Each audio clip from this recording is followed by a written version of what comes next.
Beberapa hari telah berlalu sejak desa Hinamura diserang. Penduduk kini hidup dalam bayang-bayang ketakutan, tapi juga harapan baru, harapan yang terbit dari sosok yang selama ini mereka jauhi, Takuma. Meski desa mulai pulih perlahan, Takuma tahu bahwa ini hanyalah permulaan. Ia masih harus mencari dua kunci lainnya untuk menyatukan lempeng Mitsuro, peninggalan kuno yang konon mampu membuka jalan ke gerbang keseimbangan, tempat di mana terang dan gelap ditentukan oleh pilihan, bukan garis keturunan. Di malam yang tenang, di bawah cahaya redup bintang-bintang, kakek Retsu mendekatinya dengan peta tua yang hampir usang. Tempat kunci kedua disebut Lembah Bisu, terletak di ujung utara pegunungan Yukiha. Tapi peringatanku satu, tidak ada suara yang bisa hidup di sana. Bahkan jerit kematian pun tenggelam dalam keheningan. Dan hanya yang bisa mendengar tanpa telinga yang akan menemukan kuncinya. Takuma memandangi peta itu. Jalur menuju Lembah Bisu membentang melewati hutan lebat, jembatan gantung tua, dan danau beku. Ia tahu, petualangan ini bukan sekadar perjalanan fisik, tapi juga perjalanan ke dalam dirinya sendiri. Tanpa ragu, ia bersiap. Pagi berikutnya, Takuma meninggalkan desa. Beberapa warga datang untuk mengantar, bahkan membawakannya bekal. Seorang anak kecil memberinya syal tua berwarna biru langit, supaya kamu tetap hangat di utara, kata anak itu lirih. Takuma tersenyum dan mengangguk. Ini pertama kalinya ia merasa benar-benar diakui. Perjalanannya dimulai melalui hutan Yamaga, tempat di mana pepohonan setinggi istana menjulang tanpa celah. Hutan itu tenang, namun menyimpan bahaya diam. Hewan liar yang tak pernah keluar di siang hari, dan bisikan gaib yang memikat jiwa-jiwa yang rapuh. Namun berbekal kekuatan baru dan belati kristal yang kini tampak menyatu dengan dirinya, Takuma bisa melewati hutan tanpa cedera. Ia belajar mengendalikan cahaya dalam dirinya, menggunakannya bukan hanya sebagai senjata, tapi sebagai penerang dan pelindung. Lalu ia tiba di jembatan Kiromura, jembatan gantung yang tua dan hampir roboh. Setiap langkah membuat kayunya retak. Angin dari jurang berteriak, tapi Takuma melangkah dengan mantap, fokus pada tiap tarikan napas. Ketika akhirnya melintasi jembatan, ia mendapati dirinya di dataran bersalju. Dingin menusuk, bahkan tulangnya terasa gemetar. Ia melintasi danau Yurimo, dan akhirnya, pada malam keempat tiba di mulut Lembah Bisu.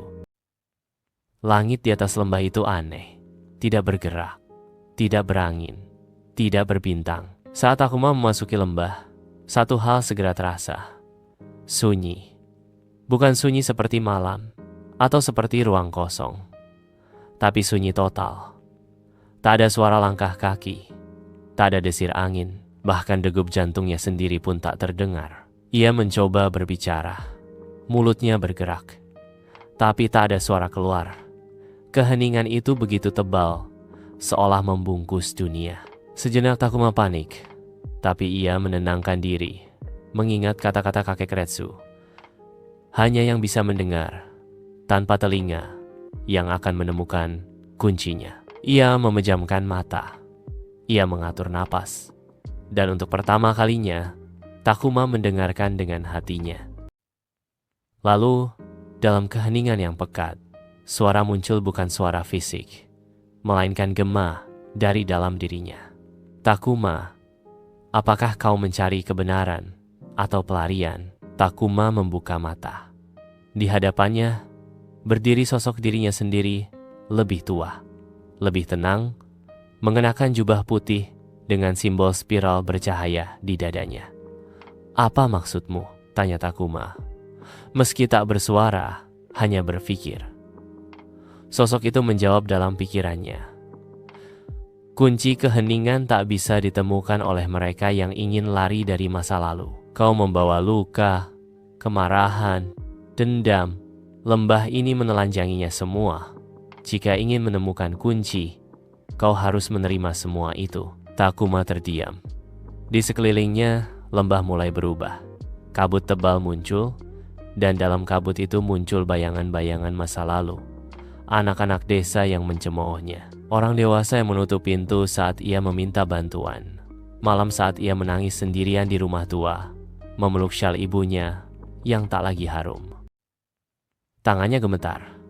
Air mata mengalir, tapi tidak ada suara tangis. Aku membenci mereka, pikirnya. Sosok bayangan dirinya tidak bergerak.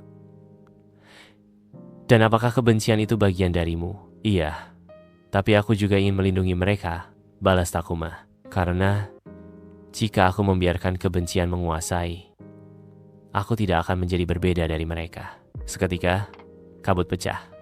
Tanah lembah retak, dan dari retakan itu, muncul batu kristal, berbentuk lingkaran kunci keheningan. Takuma melangkah mendekat. Saat ia menyentuhnya, suara perlahan kembali. Pertama, suara angin, lalu detak jantungnya. Dan akhirnya, suaranya sendiri.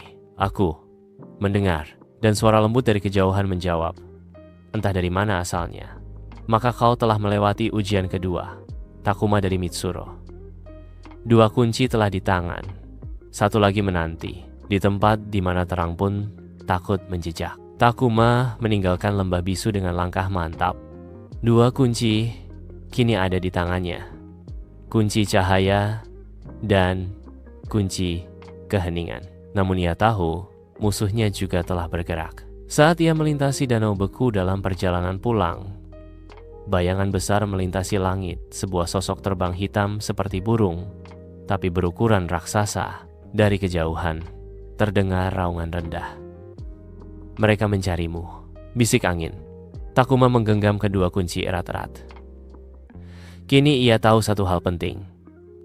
Perjalanan berikutnya tidak hanya akan menguji keberanian dan kekuatannya, tapi juga hatinya dan apa yang rela ia korbankan.